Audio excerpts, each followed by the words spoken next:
গতকালকে আমাদের জন্য খুব শোকাতুর একটা সংবাদ ছিল যে কবি আল মুজাহিদ উনি আমাদের ছেড়ে চলে গেছেন।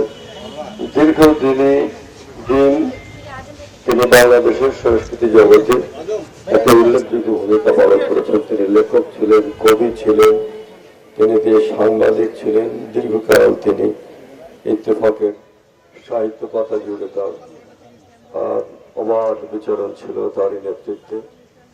তিনি মুক্তিযুদ্ধের সংগঠক ছিলেন আর তিনি 21শে পদক সহ বিভিন্ন পদকে ভূষিত হয়েছিলেন। তার যে অবদান বাংলা দেশের সুস্থ সংস্কৃতি বিনির্মাণের ক্ষেত্রে, সেটা আমাদের দেশের মানুষ অনেক দিন মনে রাখবে। আমি সংস্কৃতি বিষয়ক মন্ত্রণালয়ের পক্ষ থেকে আমি তার প্রতি গভীর শ্রদ্ধা জানাচ্ছি। আমি দোয়া করি আল্লাহ যেন তাকে বেহেশত নসিব করেন। তার পরিবারের সদস্যরা আছেন, এখানে তার স্ত্রী তিনি আছেন, তার ছেলে মেয়েরা আছেন। আল্লাহ তাদের ধৈর্য ধরার তৌফিক দান করুন। আমার যে সেই অনুযায়ী 90 দশকের গোড়া থেকেই আমরা জানি যে আল মুজাহিদি একজন শ্রদ্ধেয় এবং চৌকস সম্পাদক, সাহিত্য সম্পাদক। কবি হিসেবে তিনি সক্রিয় ছিলেন 70 দশক থেকে প্রায় মৃত্যু অবধি। কবিতায় সক্রিয় ছিলেন, কবিতার সংস্কৃতি তৈরিতে সক্রিয় ছিলেন এবং একই সঙ্গে নতুন সাহিত্যিক সৃষ্টি, নতুন কবিদের পৃষ্ঠপোষকতা, কবিদের সম্পর্কে বিচিত্র লেখালেখি তৈরি করে সাংস্কৃতিক সংস্কৃতির একটা উচ্চ মান তৈরি করা, এই ব্যাপারগুলোতে তিনি শুধু সক্রিয় ছিলেন না, সবসময় তিনি একই সঙ্গে মর্যাদাবান ছিলেন। আমি বহু তরুণ কবিকে এটা বলতে শুনেছি যে তারা আল মুজাহিদের পৃষ্ঠপোষকতা পেয়েছেন। এই সাহিত্যিক এবং সম্পাদককে আমি শ্রদ্ধা নিবেদন করে শেষ করছি। এখন কবি আব্দুল শিকদার কিছু বলবেন।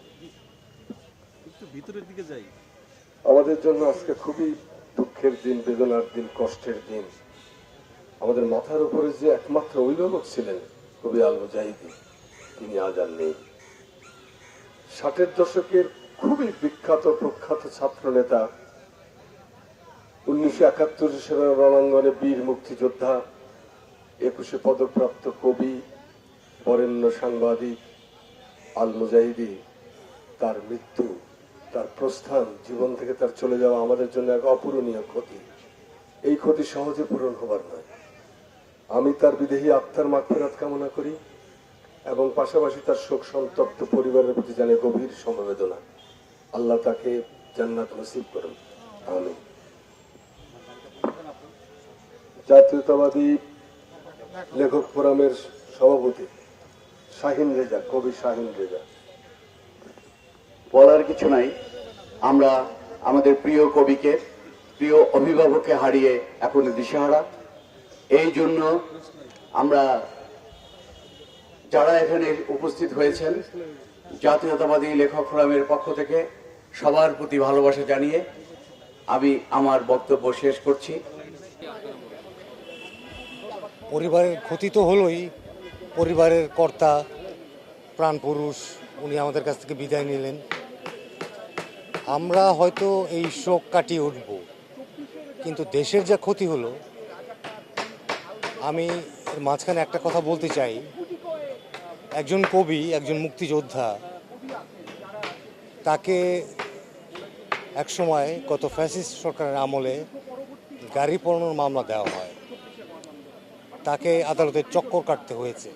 একজন কবি কখনো খুনি হতে পারেন না, একজন মুক্তিযোদ্ধা কখনো খুনি হতে পারেন না। এই আফসোসটুকু থেকে গেল। আর ওনার যারা ভক্ত অনুরাগী, চাইবো, আশা করব ওনার কিছু অপ্রকাশিত কবিতা, লেখনী এগুলা আছে, সেটা আগামীতে সামনে আমরা প্রকাশ করব।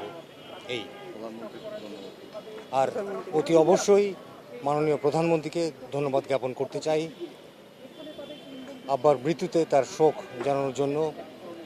সংসদের বিরোধী দলীয় নেতা জামাতের আমির, উনি কালকে আবার নামাজে জানাজা পড়িয়েছেন, সেটাও একটা বড় অর্জন আমি মনে করি। এই ওটা বাইটে দিবেন। হ্যাঁ, এখন প্রেস ক্লাব যাচ্ছি।